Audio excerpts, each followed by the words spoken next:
ओम शांति। 23 सितंबर 2014। साकार महावाक्य। बाबा कहते, मीठे बच्चे, ये वंडरफुल सत्संग है जहाँ तुम्हें जीते जी मरना सिखलाया जाता है। जीते जी मरने वाले ही हंस बनते हैं। आज का प्रश्न, तुम बच्चों को अभी कौन सी एक फिक्रात है? उत्तर, हमें विनाश के पहले संपन्न बनना है। जो बच्चे ज्ञान और योग में मजबूत होते जाते हैं, उन्हें मनुष्य को देवता बनाने की हॉबी होती जाती है। वे सर्विस के बिना रह नहीं सकते हैं। जिन की तरह भागते रहेंगे। सर्विस के साथ साथ स्वयं को भी संपन्न बनाने की चिंता होगी। ये है एक फिक्रात, स्वयं को विनाश से पहले संपन्न बनाना है। कि उसके बाद तो टाइम नहीं है। विनाश से पहले अभी टाइम है, अभी पुरुषार्थ का समय है। और अगर ये भी चला गया तो फिर कुछ भी हाथ नहीं लगना है। एक समय की भी वैल्यू होती है।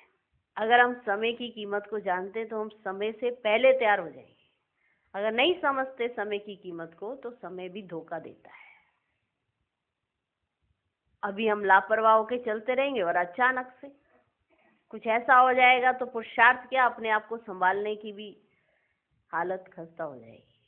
अभी देखो, श्रीनगर में हो गया ना विनाश, हो गया ना। अब दोबारा से हर चीज शुरुआत करनी पड़ेगी। पूरा शहर का शहर हो गया ना विनाश। अब वहां पर वो बाबा को याद करें या अपने घर को बनाएं? हाँ, करके बाबा को भी याद करेंगे, पर पहले अपनी जीविका कमाने का साधन भी ढूंढेंगे। वो बैठ के भट्टी करेंगे या अपने घर से पानी निकालेंगे? क्या करेंगे? बीमारियां इधर उधर इतनी फैल जाएंगी तो क्या करेंगे? कोई किसी जगह जाके रहने की कोशिश करेगा, कोई किसी रिश्तेदार के पास कुछ महीनों तक रहेगा ताकि कोई बीमारी हमको ना लग जाए, तब तक हम वापिस आए। तब तक घर तो खंडर बन चुका होता है ना। जहाँ रहते थे वो उसकी हालत है। हो गया ना विनाश। एक है पूरे विश्व का होना। ये लक्षण है कि ऐसा होगा तो पुरुषार्थ कहाँ से होगा? आप बता दो, खुद ही बताओ। ऐसा हो जाए जहां पर ये होता है, वहां पुरुषार्थ कहाँ होगा? वहां संपन्न बनने की मेहनत कहाँ से हो जाएगी? कौन सी मेहनत होगी? अपने आप को पहले थोड़ा स्टैंड कर लें, खड़ा कर लें, तो पुरुषार्थ रह जाएगा, खत्म हो जाएगा। जो है यही है। अब जितना किया बस उतना किया। अब आगे जिन्होंने शरीर छोड़ दिया वो आगे जाके जन्म ले लेंगे, और फिर जब वो आगे थोड़े से बड़े होंगे तब महाविनाश हो जाएगा। खुद सोच के देखो कि अगर ऐसी कंडीशन आ जाए कि आज शरीर छूट गया, कल को जन्म भी हो गया, बच्चे भी बन गए, तो भी पुरुषार्थ नहीं कर सकते। तो आज जो बुद्धि में समझ आ गया है तो वो पकड़ के रखें और उसके परमान पुरुषार्थ करना शुरू करें, वरना ये समय तो, और अगर एक भी झटका लगा कुछ भी तो 15-20 साल के लिए तो छुट्टी। तब तक समझ आए, नया जन्म हो, कुछ धारणाएं कर पाए, कुछ एक्टिविटी में सहयोग दे पाए या बाबा को मिल पाए। मिलते भी मिल ना सके, सामने बैठे पर मिल ना सके। सोचो कितनी बड़ी दुविधा है। तो कोई सोचे इस समय मेरा शरीर छूट जाए और संपन्न हुए नहीं और शरीर छोड़े तो कहाँ जाएंगे? फिर क्या मिलेगा? मिलेगा कुछ भी नहीं, क्योंकि बाबा भी नहीं मिलेगा। जब तक उस बच्चे को समझ आए कि कौन आया है, तब तक दूसरा विनाश चालू, तब तक दूसरी विनाश की तैयारियां। तो बताओ कौन सा समय है पुरुषार्थ का? हर एक आत्मा अपना अपना चेक करे कि मेरे पास जो समय मिला हुआ है, क्या मैं उस समय को सही तरीके से इस्तेमाल कर रही हूँ। अचानक अगर मेरे साथ कुछ हो जाए तो मेरा पुरुषार्थ और मेरी प्रारब्ध सब वहीं फुल स्टॉप। फिर किसको जवाब देंगे? कौन किसको कहेगा कि मुझे पुरुषार्थ में मदद करो बाबा? तो नया जन्म हो गया, 10 साल तक तो गए कि नहीं? 10-15 साल तक तो करके अगर बच्चा कहे भी मेरे को लेकर जाओ तो भी माँ बाप कहेंगे स्कूल जाना है, स्कूल जाओ। क्योंकि उनकी बुद्धि में भी यही है कि अभी थोड़ा विनाश हो जाना है। और इतने में स्कूल में पढ़ते पढ़ते पढ़ते दोबारा विनाश आ गया। क्या मिले, क्या पाया, क्या पुरुषार्थ किया? शरीर छूटा, 15 साल तो गए। लगा के देख लो, अंदाजन लगा के देख लो, 15 साल तक का बच्चा कभी योग नहीं लगा सकता। हाँ, बाबा बाबा करेगा पर योग नहीं लगा सकता, पुरुषार्थ नहीं कर सकता, अपने अंदर कुछ भर नहीं सकता, दैवी गुणों जैसे संस्कार खुद में डाल नहीं सकता। तो विनाश से पहले हम संपन्न बन जाएं, इसकी फिक्र हमें होनी चाहिए। नहीं होगी तो गए।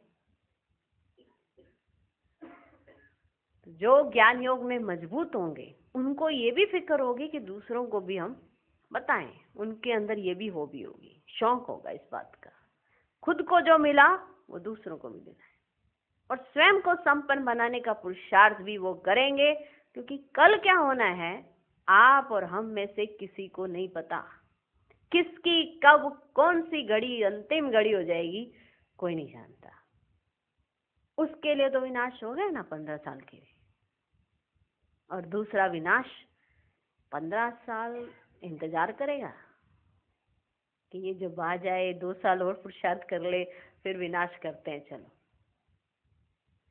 तो जो जहां जिस भी उम्र के पड़ाव पर है उसको वहीं पर पुरुषार्थ अभी से करना चाहिए, वरना ये समय गया कि गया।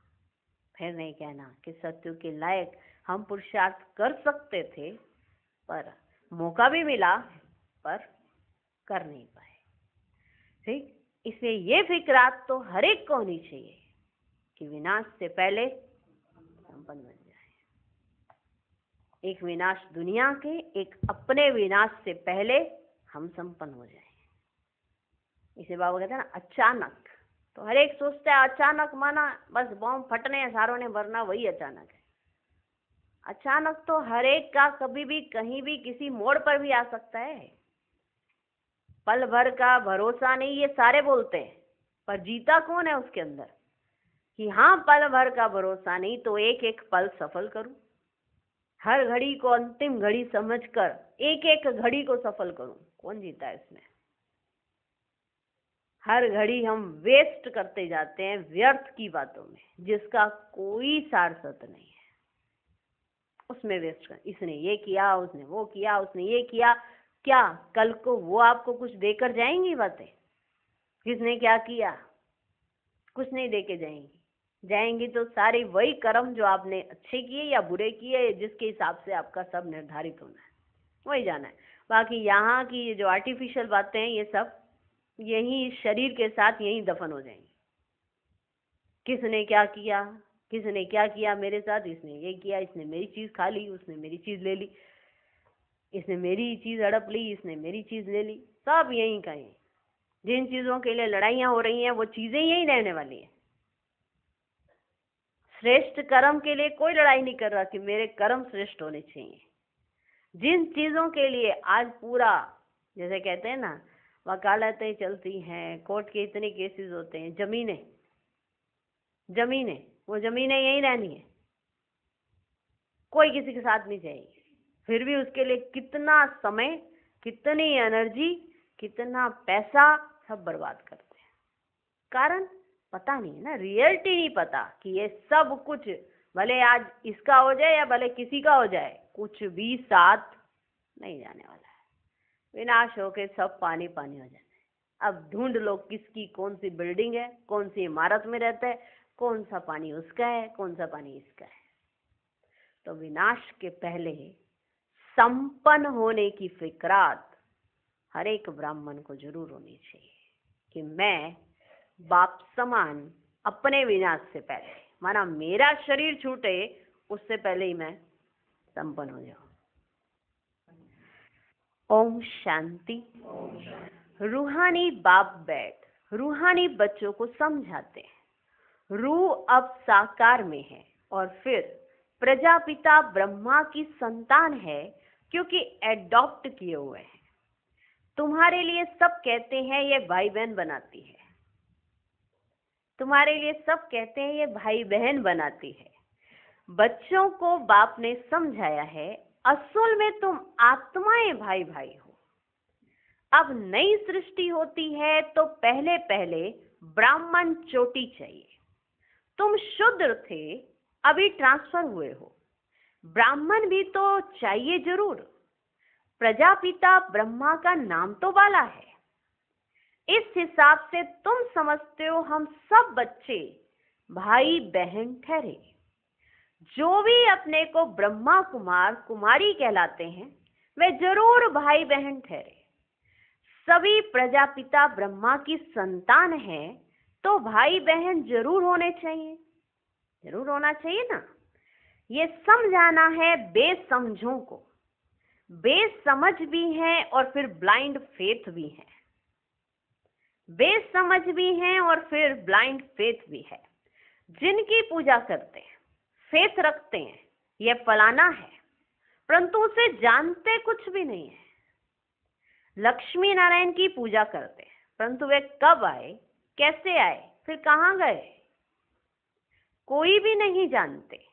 कोई भी मनुष्य नेहरू आदि को जानते हैं, कोई भी मनुष्य नेहरू आदि को जानते हैं, तो उन्हों की हिस्ट्री ज्योग्राफी का भी सब पता है।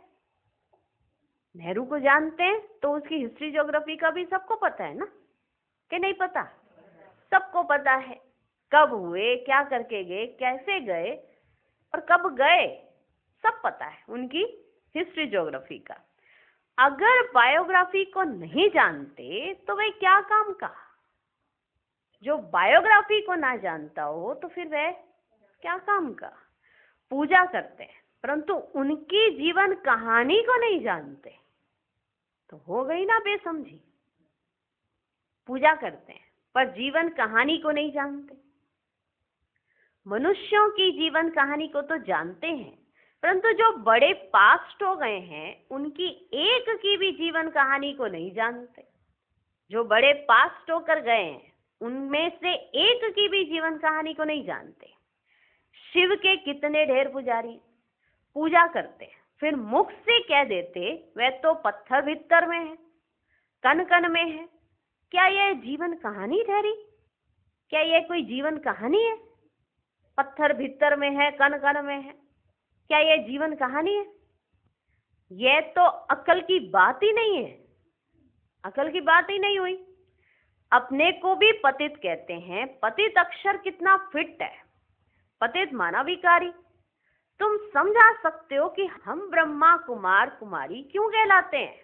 क्योंकि ब्रह्मा की औलाद है और एडॉप्टेड है, तो हो गए ना ब्रह्मा कुमार कुमारियां। औलाद भी हैं और एडॉप्टेड भी हैं। हम कुख वंशावली नहीं, मुख वंशावली हैं। ब्राह्मण ब्राह्मणियां तो भाई बहन ठहरे ना, तो उनकी आपस में क्रिमिनल आई हो ना सके। खराब ख्यालात मुख्य हैं ही काम के।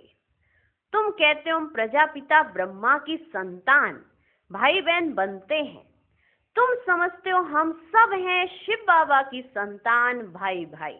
ये भी पक्का है। दुनिया को कुछ भी पता नहीं है, ऐसे ही सिर्फ कह देते हैं। तुम समझा सकते हो सभी आत्माओं का बाप वह एक है, उनको सब पुकारते हैं। तुमने चित्र भी दिखाया है। बड़े बड़े धर्म वाले भी इस निराकार बाप को ये मानते हैं।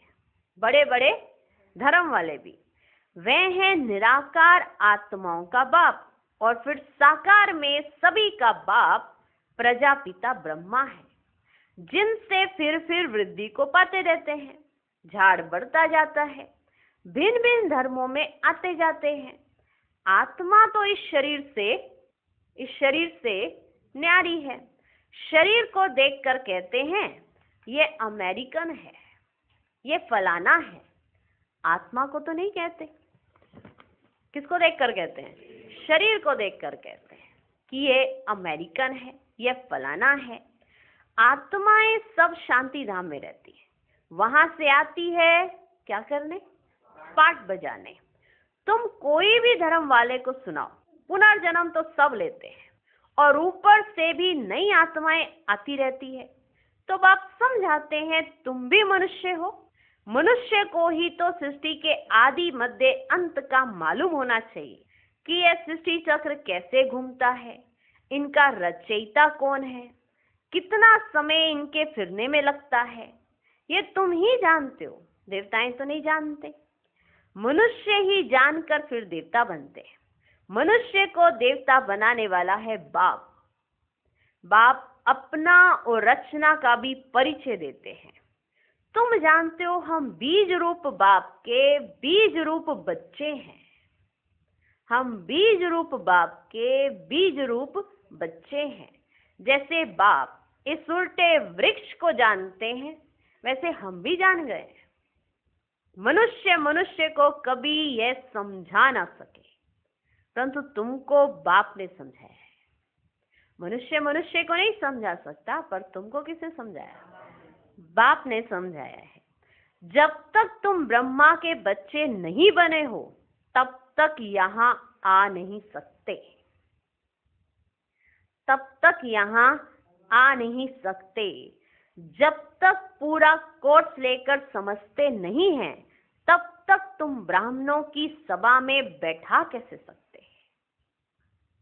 जब तक पूरा कोर्स लेकर समझते नहीं हैं, तब तक तुम ब्राह्मणों की सभा में बैठा कैसे सकते? इसको इंद्र सभा भी कहते हैं। इंद्र कोई वह पानी की बरसात नहीं बरसाते हैं, इंद्र सभा कहा जाता है। परियां भी तुमको बनना है। अनेक प्रकार की परियां गाई हुई हैं। कोई बच्चे अच्छे शोभावान होते हैं तो कहते हैं ना, यह तो जैसे परी है। कोई बच्चे अच्छे शोभावान होते हैं ना, दिखने में अच्छे सुंदर से होते हैं, तो कहा जाता है जैसे कि ये तो परी है। पाउडर आदि लगाकर सुंदर बन जाते हैं। सतयुग में तुम बनते हो परियां, परिजादे। अभी तुम ज्ञान सागर में ज्ञान स्नान करने से परियां बन जाते हो, माना देवी देवता बन जाते हो। तुम जानते हो हम क्या से क्या बन रहे हैं। जो सदा प्योर बाप है, सदा खूबसूरत है, वे मुसाफिर तुमको ऐसा बनाने के लिए सांवरे तन में प्रवेश करते हैं। वो मुसाफिर जो सदा खूबसूरत है, वो तुमको ऐसा खूबसूरत बनाने के लिए सांवरे तन में प्रवेश करते हैं। अब गोरा कौन बनावे? बाबा को बनाना पड़े ना। सृष्टि का चक्र तो फिर नहीं है। अब तुमको गोरा बनना है। पढ़ाने वाला ज्ञान सागर एक ही बाप है। ज्ञान का सागर, प्रेम का सागर है। उस बाप की जो महिमा गाई जाती है, वह लौकिक बाप की थोड़ी हो सकती है। बेहद के बाप की ही महिमा है।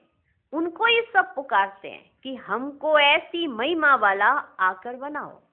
अभी तुम बन रहे हो ना, नंबरवार पुरुषार्थ अनुसार। पढ़ाई में सब एक रस नहीं होते ना बच्चे, रात दिन का फर्क तो रहता ही है। तुम्हारे पास भी बहुत आएंगे। ब्राह्मण जरूर बनना है। फिर कोई अच्छी रीति पढ़ते हैं, कोई कम पढ़ते हैं। जो पढ़ाई में सबसे अच्छा होगा तो दूसरों को भी पढ़ा सकेंगे। तुम समझ सकते हो, इतने कॉलेज निकलते रहते हैं। बाबा भी कहते हैं कॉलेज ऐसा बनाओ जो कोई भी समझ सके कि इस कॉलेज में रचता और रचना के आदि मध्य अंत का नॉलेज मिलता है। ऐसा कॉलेज बनाओ। बाप भारत में ही आते हैं तो भारत में ही कॉलेज खुलते रहते हैं। आगे चल विदेश में भी खुलते जाएंगे।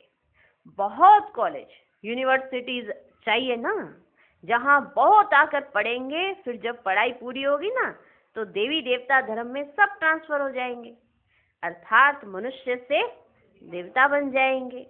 तुम मनुष्य से देवता बनते हो ना।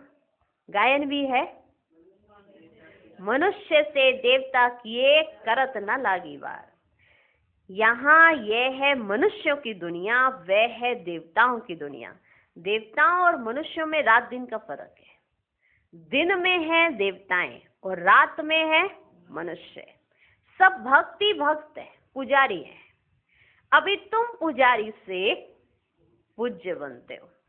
सतयुग में शास्त्र भक्ति आदि का नाम नहीं होता है, वहां है सब देवता। सतयुग में ना शास्त्र ना भक्ति, इसका नाम ही नहीं है, वहां पे सब है देवी देवता। मनुष्य होते हैं भक्त, मनुष्य ही फिर देवता बनते हैं, वह है ही देवी दुनिया। इसको कहा जाता है आसुरी दुनिया। राम राज्य और रावण राज्य। आगे तुम्हारी बुद्धि में थोड़ी था कि रावण राज्य किसको कहा जाता है, रावण कब आया था, कभी तुम्हारी बुद्धि में नहीं था ना, कुछ भी पता ही नहीं था। कहते हैं लंका समुद्र में डूब गए, ऐसे ही फिर द्वारिका के लिए भी कहते हैं, द्वारिका भी डूब गई फिर निकली, ऐसे कहते हैं ना, द्वारिका के लिए भी कहते। अभी तुम जानते हो ये सारी लंका डूबने की है, सारी दुनिया भी बेहद की लंका है, इस सारी लंका डूबने की है, बेहद की लंका है ये सब डूब जाएगी, पानी आ जाएगा, ये सब डूब जाएगी, पानी पानी आ जाएगा। बाकी स्वर्ग कोई डूबता थोड़ी है। कितना अथाह धन था, सोचो भारत में कितना अथाह धन था, कितना था, अथाह धन था। बाप ने समझाया है, एक ही सोमनाथ मंदिर को मुसलमानों ने कितना लूटा, कितना लूटा। इतना धन था जो बेचारे एक बार लूट नहीं सके, बार बार आए लूटने के लिए, कितना लूटा। अभी देखो कुछ नहीं रहा है। भारत में कितना अथाह धन था। भारत को ही स्वर्ग कहा जाता है, अभी स्वर्ग कहेंगे, कहें अभी स्वर्ग भारत को? अभी तो नरक है, फिर स्वर्ग बनेगा। स्वर्ग कौन नरक कौन बनाते हैं ये अभी तुम जान गए हो। रावण राज्य कितना समय चलता है वह भी बताया है। रावण राज्य में कितने अथाह धर्म हो जाते हैं। राम राज्य में तो सिर्फ सूर्यवंशी चंद्रवंशी रहते हैं। अभी तुम पढ़ रहे हो ना, ये पढ़ाई और कोई की बुद्धि में नहीं है, वह तो है ही रावण राज्य में। राम राज्य होता है सतयुग में। बाप कहते हैं हम तुमको लायक बनाते हैं। क्या बनाते हैं? लायक। क्या बनते हो? लायक। फिर तुम नालायक बन जाते हो। मैं आता हूं तुमको क्या बनाता हूं? लायक। और फिर तुम बन जाते हो नालायक। नालायक क्यों कहते हैं? नालायक क्यों कहते हैं? क्योंकि पतित बन जाते हो। देवताओं के लायकी की महिमा और अपनी नालायकी की महिमा गाते हैं। देवताएं लायक और आज का मनुष्य नालायक। तो देवताओं की लायकी की महिमा माना वो लायक कैसे है, और अपनी नालायकी की महिमा गाते हैं। बाप समझाते हैं तुम जब पूज्य थे तो नई दुनिया थी, बहुत थोड़े मनुष्य थे, सारे विश्व के तुम ही मालिक थे। अभी तुमको खुशी तो बहुत होनी चाहिए। भाई बहन तो बनते हो ना, वह कहते ये घर फिटाते हैं, वह कहते ये घर फिटाते हैं, वही फिर आकर शिक्षा लेते हैं। यहाँ आने से समझते हैं कि नॉलेज तो बहुत अच्छी है, अर्थ समझते हैं ना। भाई बहन बिगर पवित्रता कहाँ से आए? सारा मदार पवित्रता पर ही है। बाप आते भी हैं मगध देश में, जो कि बहुत गिरा हुआ देश है, बहुत पतित है, खान पान भी गंदा है। बाप कहते हैं मैं बहुत जन्मों के अंत वाले शरीर में ही प्रवेश करता हूं। यही 84 जन्म लेते हैं। लास्ट सो फिर फर्स्ट, फर्स्ट सो लास्ट। मिसाल तो एक का ही बताएंगे ना। तुम्हारी डिनाइस्टी बनने वाली है। जितना अच्छी रीति समझते जाएंगे फिर तो तुम्हारे पास बहुत आएंगे। अभी यह बहुत छोटा झाड़ है, तूफान भी बहुत लगते हैं। सत्युग में तूफानों की बात ही नहीं है। ऊपर से नई नई आत्माएं आती रहती हैं, यहाँ तूफान लगते ही गिर पड़ते हैं। वहां तो माया का तूफान होता ही नहीं है, यहाँ तो बैठे बैठे मर जाते हैं। और फिर तुम्हारी माया के साथ युद्ध है तो वह भी हैरान करती है। सत्युग में यह नहीं होता, होगा ही नहीं ऐसा। दूसरे कोई धर्म में ऐसी बात होती ही नहीं है। रावण राज्य और राम राज्य को और कोई समझते ही नहीं है। भर सत्संग में जाते हैं, वहां मरने जीने की बात ही नहीं होती। यहाँ तो बच्चे एडॉप्ट होते हैं तो जीवन ही पूरा बदल जाता है। कहाँ शूद्र कुल में थे, कहाँ ब्राह्मण कुल में आ गए, तो जीवन बदली होगा कि नहीं होगा? वो बदली जो होता है ना, उससे लोग भयभीत हो जाते हैं। लोग उन्हें आप बदल गए हो, आप बदल गए हो। क्या बदले हो? हम पहले शूद्र थे, अभी ब्राह्मण है। ये बदली तो होना अच्छा है ना, ये बदली अच्छी नहीं है। फिर उनसे पूछो क्या अच्छे बदले बुरे बदले? नहीं नहीं, बदले तो अच्छे ही हो, पर बदले बदले से हो, नहीं बदले अच्छे हो। अब जब पहले माँ बाप थे, अब नए माँ बाप मिले हैं, तो संस्कार तो उन्हीं के आएंगे ना जो नए माँ बाप है। या पुरानों के ही चलाते चले जाओगे? प्रॉपर्टी नए वालों से चाहिए और कनेक्शन पीछे वालों का, संस्कार उन्हीं के चाहिए। ऐसा कभी होता है क्या?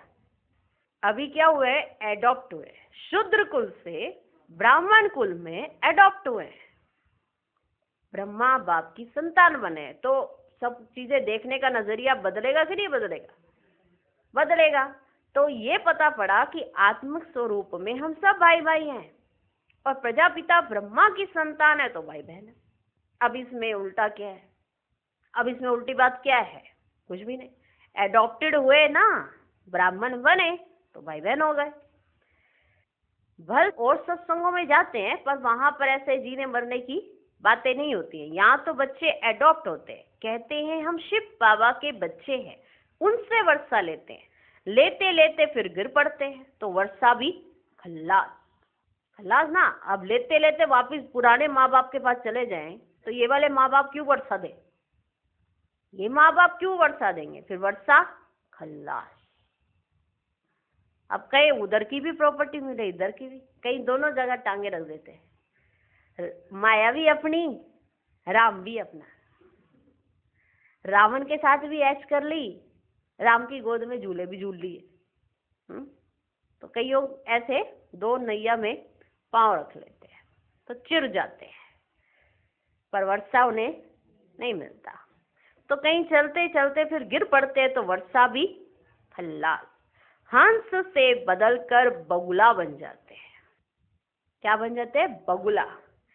फिर भी बाप रहम दिल है तो समझाते रहते हैं। जो वापस बगुला बन जाते हैं फिर भी बाबा उनको समझाते रहते हैं कि बगुले से फिर से हंस बन जाओ। कोई फिर से चढ़ जाते हैं, जो थमे रहते हैं माना स्थिर रहते हैं, उनको कहेंगे महावीर हनुमान। जो थमे रहते हैं माना स्थिर रहते हैं, जो हिलते डुलते रहते हैं, वो आज नहीं तो कल गिर जरूर जाते हैं। अब सीढ़ी चल रहे हैं और ऊपर ये ऐसे ऐसे करने लग जाए, इतना हिले, सीढ़ी तो बेचारी नहीं हिल रही थी, इंसान खुद ही इतना हिलने लगा तो सीढ़ी वहीं खड़ी रहेगी, वो गिर जाएगा। डर के कारण कहीं ऐसे अपने आप में हिलते रहते हैं ना, तो माया से कई ऐसे माया का नाम सुन के ही डर जाते। बाबा कहे माया को भेजू, अब तो जरूर आएगी माया। बाबा ने कह दिया, बाबा ने ये भी कहा था तुम माया जीत बच्चे हो, वो याद नहीं, अब तो आएगी आएगी मेरे पे माया, वो पहले ही डर जाते हैं। जो थमे रहते हैं उनको कहेंगे महावीर हनुमान। तुम हो महावीर महावीरनी, नंबरवार तो है ही। सबसे पहलवान को महावीर कहा जाता है। आदि देव को भी महावीर कहते हैं, जिससे ही ये महावीर पैदा होते हैं जो विश्व पर राज्य करते हैं। नंबरवार पुरुषार्थ अनुसार रावण पर विजय पाने के लिए पुरुषार्थ करते रहते हैं। रावण है 5 विकार, ये तो समझ की बात है। अभी तुम्हारी बुद्धि का ताला बाप खोलते हैं, फिर ताला एकदम बंद हो जाता है। यहाँ भी ऐसे हैं, जिनका ताला खुलता है तो वे जाकर सर्विस करते हैं। बाप कहते हैं जाकर सर्विस करो, गटर में जो पड़े हैं उनको निकालो। ऐसे नहीं कि तुम भी गटर में गिरो, तुम बाहर निकल औरों को भी निकालो। विषय वैतरणी नदी में अपरंपार दुख है, अभी अपरंपार सुखों में चलना है। जो अपरंपार सुख देते हैं उनकी महिमा गाई जाती है। रावण जो दुख देते हैं उनकी महिमा होगी क्या? रावण को कहा जाता है असुर। बाप कहते हैं तुम रावण राज्य में थे, अभी अपार सुख पाने के लिए तुम यहाँ आए हो। तुमको कितने अपार सुख मिलते हैं, खुशी कितनी रहनी चाहिए और खबरदार भी रहना चाहिए, क्योंकि आज खुश होते कल खुशी को नजर लग जाती है। खुशी कितनी रहनी चाहिए और खबरदार भी रहना चाहिए। पोजीशन तो नंबरवार होती है, हर एक एक्टर का पोजीशन अलग है, सब में तो ईश्वर हो ना सके। बाप हर बात बैठ समझाते हैं। तुम बाप को रचना के आदि मध्य अंत को जानते हो। नंबरवार पुरुषार्थ अनुसार, नंबरवार पढ़ाई पर ही मार्क्स होती है। यह है बेहद की पढ़ाई, इसमें बच्चों का बहुत अटेंशन होना चाहिए। पढ़ाई एक रोज भी मिस ना हो, पढ़ाई एक रोज भी मिस ना हो। हम हैं स्टूडेंट, गॉड फादर पढ़ाते हैं, वह नशा बच्चों को चढ़ा रहना चाहिए। भगवान उवाच, सिर्फ उन्हों के नाम बदलकर श्री कृष्ण का नाम डाल दिया है। भूल से श्री कृष्ण भगवान उवाच समझ लिया है, क्योंकि कृष्ण हुआ नेक्स्ट टू गॉड। स्वर्ग जो बाप स्थापन करते हैं उनमें नंबर 1 यह है ना, ये ज्ञान अभी तुमको मिला है। नंबरवार पुरुषार्थ अनुसार अपना भी कल्याण करते हैं और दूसरों का भी कल्याण करते रहते हैं। उनको सर्विस बिगर कभी सुख नहीं आएगा। जो अपना कल्याण करते फिर उनको दूसरों का कल्याण किए बगैर सुख नहीं आएगा। तुम बच्चे योग और ज्ञान में मजबूत हो जाएंगे तो काम ऐसे करेंगे जैसे जिन। काम ऐसे करेंगे अगर आप ज्ञान और योग में मजबूत हो जाएंगे जैसे जिन। मुझे काम दो नहीं तो मैं खा जाऊंगा, वरना इतनी अंदर ताकत आ जाएगी। मनुष्य को देवता बनाने की हॉबी लग जाएगी, माना आदत पड़ जाएगी। मौत के पहले ही पास होना है, सर्विस बहुत करनी है, पीछे तो लड़ाई लगेगी, नेचुरल कैलमिटीज भी आएंगी, तो सर्विस तो अभी करनी है, पीछे तो लड़ाई भी लग जाएगी और नेचुरल कैलमिटीज भी आ जाएंगी। अच्छा, मीठे मीठे सिकिलधे बच्चों प्रति माता पिता बाप दादा का याद प्यार और गुड मॉर्निंग। रूहानी बाप की रूहानी बच्चों को नमस्ते। हम रूहानी बच्चों की भी रूहानी बाप को नमस्ते नमस्ते नमस्ते। Good morning good morning good morning. धारणा के लिए मुख्य सार। पहला पॉइंट, लास्ट सो फास्ट जाने के लिए महावीर बन पुरुषार्थ करना है, माया के तूफानों में हिलना नहीं है। बाप समान रहम दिल बन मनुष्यों के बुद्धि का ताला खोलने की सेवा करनी है। दूसरा पॉइंट, ज्ञान सागर में रोज ज्ञान स्नान कर परिजादा बनना है, एक दिन भी पढ़ाई मिस नहीं करनी है। भगवान के हम स्टूडेंट हैं, इस नशे में रहना है। आज का वरदान, निश्चय और नशे के आधार से हर परिस्थिति पर विजय प्राप्त करने वाले सिद्धि स्वरूप भव। योग द्वारा वैसी सिद्धि प्राप्त करो जो अप्राप्ति भी प्राप्ति का अनुभव कराए। निश्चय और नशा हर परिस्थिति में विजयी बना देता है। आगे चलकर ऐसे पेपर भी आएंगे जो सूखी रोटी भी खानी पड़ेगी, लेकिन निश्चय, नशा और योग के सिद्धि की शक्ति सूखी रोटी को भी नर्म बना देगी, परेशान नहीं करेगी। आप सिद्धि स्वरूप की शान में रहो तो कोई भी परेशान नहीं कर सकता। कोई भी साधन है तो आराम से यूज करो, लेकिन समय पर धोखा ना दे, ये चेक करो। आज का स्लोगन, निमित्त बन यथार्थ पाठ बजाओ तो सर्व के सहयोग की मदद मिलती रहेगी। ओम शांति।